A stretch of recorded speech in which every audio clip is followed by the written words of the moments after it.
So welcome to Jumbo IS and welcome to our lecture series called Daily MCQ Practice, in which we cover a particular day's current affairs through a set of 4 to 5 MCQs. The idea behind this lecture series is very simple. We want you to revise your current affairs and we want you to revise them through MCQs, because these 4 to 5 MCQs covered on a daily basis would add up to more than 1200 MCQs bit by bit. And these 1200 MCQs from the topic of current affairs alone. I'm not talking about static subjects, polity, economics, geography. No, from current affairs alone are more than sufficient. Okay, you wouldn't have to worry about your prelims examination as far as current affairs are concerned, because you would have practiced more than 1200 MCQs, provided you followed this lecture series on a daily basis. Okay, so do that. And we will begin today's session with question number 1. Consider the following statements regarding Chola administrative system. Sabha for Brahmin settlements and Ur for non-Brahmin settlements were elected political councils at grassroots level. Elections to these councils took place through Kudavalai ballot pot system, and any adult could stand for these elections. The Chola model of statecraft relied heavily on decentralized administrative systems. Okay. So, under the Chola Empire, the entire region was divided into settlements, right? Villages. So, some were Brahmin settlements and some were non-Brahmin settlements. All these village settlements were governed by a village council. Okay? And this village council had considerable power, considerable taxation powers, administrative functions and many other things. Okay? Now, Brahmin settlements had a village council called Sabha and non-Brahmin settlements had Ur. And these political councils, these village councils were elected through elections, okay, proper elections. Clear? So, first statement is correct. And the elections happened through Kudavalai system, okay. Now, Kudavalai system is very simple, like ours currently, the way we vote. There is a ballot box, and in that ballot box, we write the name of our favorite candidate and then put that vote of ours into the ballot box.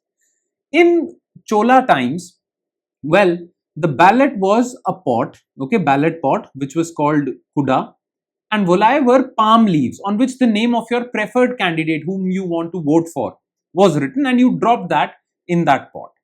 Okay, so yes, second statement is also correct. And Cholas were famous for decentralized administration. Okay, I'm sorry, we'll come to second statement. Okay, second statement is not correct, by the way, we'll come to it. The Chola model of statecraft relied heavily on decentralized administrative system. Absolutely. Cholas followed decentralized administrative system, and that is why these village councils had considerable power. Okay, so third statement is correct. Now, second statement, the reason why it's not correct is because in the elections, okay, the villagers would participate in the elections, but not any candidate could stand for elections. Okay, there was a specific eligibility criteria. Okay, for example, you shouldn't be accused of any crime. Then your age should be between 35 to 70 years, and many other qualifications were written. So not any adult could stand for these elections. It is because of this last line, the second statement is false. Only two statements are correct, 1 and 3, and the answer is B. Clear? Question number 2. Which of the following statements are correct regarding Project Cheetah? It is a translocation project under which African cheetahs would be used to repopulate Indian landscape with cheetahs. It is implemented by National Tiger Conservation Authority.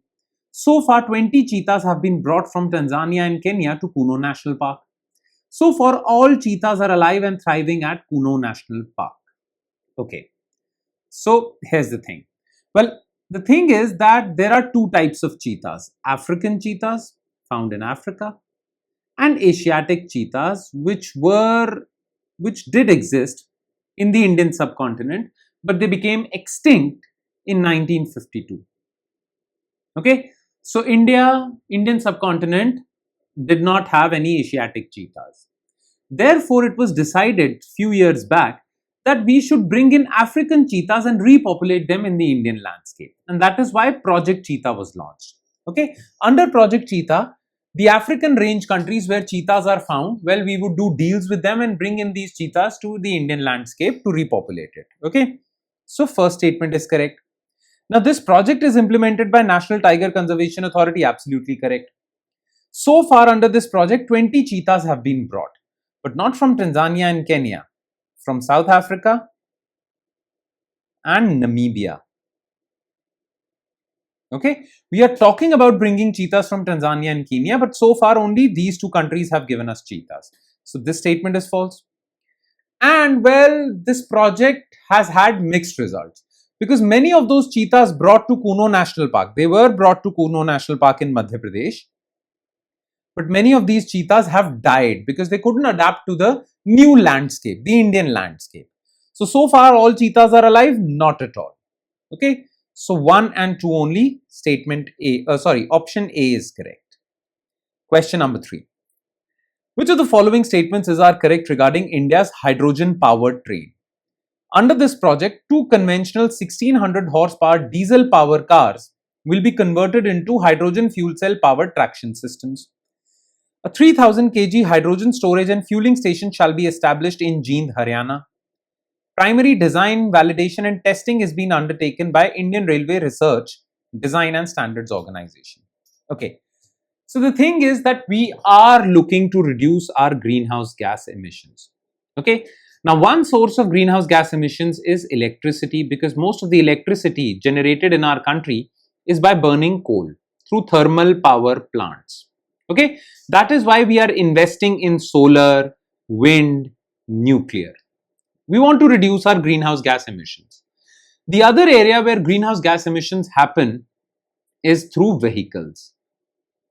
Now, for vehicles also, we are looking for electric vehicles, but we are also looking for an alternative fuel apart from petrol and diesel, and that is hydrogen. Okay. Now, we are experimenting hydrogen in vehicles, cars, buses, trains. Now, for Indian Railways, well, we are experimenting hydrogen powered trains. Now, this project was recently launched, okay, by Northern Railway Division of Indian Railways, and under this project, well, there were 2 parts to this project, okay. Well, first part is that 2 conventional diesel engines, 1600 horsepower diesel engines, shall be converted into hydrogen fuel engines so that hydrogen can be used. This is the first part of the project. The second part is that a hydrogen fueling station and storage facility of the capacity of 3000 kg of hydrogen shall be established in Jind, Haryana. Okay, so both these statements are correct. Now, the primary design of these engines, validation, testing shall be done by this RDSO. This is also correct. And recently, a hydrogen powered engine was successfully tested in Integral Coach Factory, Chennai. So now the tests are successful. Now the trains would be started very soon. Okay. So all 3 statements are correct. The answer is D. Question 4. Consider the following statements regarding two-state solution with respect to Israel-Palestine. Okay.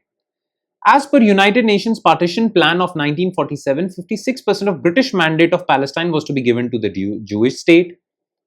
The UN Partition Plan was accepted by the Arab League but not to Israel, and hence they occupied 77% of Palestinian territory.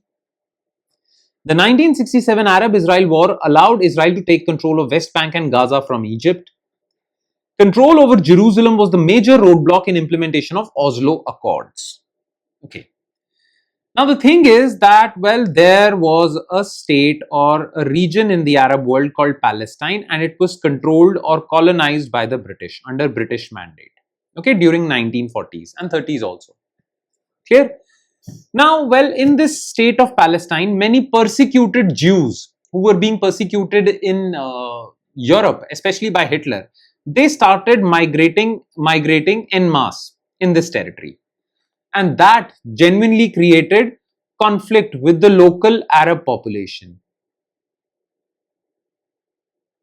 Okay, so there was this conflict-like situation. Clear? Therefore, United Nations gave a partition plan to partition Palestine. Okay, one part will be given to the Jewish state for the formation of the Jewish state that would be called Israel, and the other would be Palestine for the Arabs, local Arab population. Clear? Now, the thing is that this partition plan was given by UN in 1947, and under this, 56% of this territory would go to Israel. Clear? Now, Israel accepted this, and that is why in 1948, Israel was born. Israel was formed. right? But the Arab countries, the Palestinian Arabs, and the Arab countries surrounding that region, Egypt, Jordan, Syria, Lebanon, they rejected it. They found it unfair. And that is why when Israel was formed, they attacked Israel together. Israel won that war. And earlier, before this war, Israel only had 56% of the territory. But after winning the war, they occupied 77% of the territory. Now, the Arab countries were not happy. Therefore, they came together and attacked Israel again in 1967, also known as the Six-Day War. In that war, well, Israel won again. And Israel captured territories that were with different Arab countries. So, West Bank was captured from Jordan. Okay, and Gaza was captured from Egypt. Clear? Makes sense? Now, most of the Palestinian population had to flee and they settled in refugee camps in West Bank and Gaza where they live still today. Clear? That is the whole situation. So, first statement is absolutely correct, but second statement is false because this partition plan was not accepted by Arab League. Okay? The 1967 Arab-Israel war allowed Israel to take control of West Bank not from Egypt but from Jordan. So, this is also false. Now, this conflict between Arabs and Israel persisted, between Palestinians and Israel persisted, and peace was sought. Therefore, United Nations, well, basically tried to negotiate a deal between Israel and Palestinians. And one such deal was negotiated in 1993 in Norway, Oslo, also known as Oslo Accords. Under this Oslo Accord, well, Palestine or Israel would be partitioned, okay, and two-state solution was proposed. Under this, a Jewish state would exist side by side the Palestinian state, okay. But this accord was rejected by both sides later. First they accepted, they signed on it, and then they later rejected it or did not accept it because of a very important, religiously important town or city called Jerusalem and control over it. Israel wanted control over Jerusalem, Palestinians wanted control over Jerusalem. And because of Jerusalem, Oslo Accords could not be implemented. So, fourth statement is also correct. The answer is 1 and 4D. And last but not the least, which of the following statements are correct regarding Great Indian Bustard? It is the state bird of Rajasthan and is listed as critically endangered in IUCN Red List. It is endemic to South Indian subcontinent and is considered a flagship species for grassland ecosystem. GIB, Great Indian Bustard, is a nocturnal carnivorous terrestrial bird that prefers dry and semi-dry grasslands. So yes, Great Indian Bustard is the state bird of Rajasthan, okay, and it is critically endangered. And at one point of time, it would have been given the status of National Bird of India. But peacock won that race. Nonetheless, this GIB is the state bird of Rajasthan. This bird is endemic to Indian subcontinent. That is, it is found only in Indian subcontinent and it is considered a flagship species. That means a species that represents a particular grassland ecosystem. Yes. Now, Great Indian Bustard is not nocturnal. Okay, nocturnal means sleeps in the day and is active during the night. No, it is diurnal, which means it is active during the day, morning, evenings, and sleeps at night. Not carnivorous, omnivorous. Plants and animals, both, they eat. Okay. Yes, it is a terrestrial bird and it prefers dry and semi-dry grasslands. So, third statement is false. 1 and 2 only are correct and the answer is A. And with that, we conclude today's session. Thank you so much for watching, everyone. And I'm sure it has added value to your preparation. But I say this every time. It will add more value if you revise this lecture as well.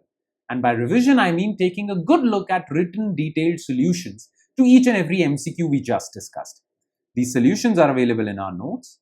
And these notes are available on our Telegram channel. Where can you find our Telegram channel? Well, just below this video in the comment section, you will find a link. Just click on that link. It will take you to our Telegram channel and from there you can download the notes for this lecture and do the necessary revision. On that note, I'll be signing off with the promise of seeing you again with another set of MCQs. Thank you, everyone.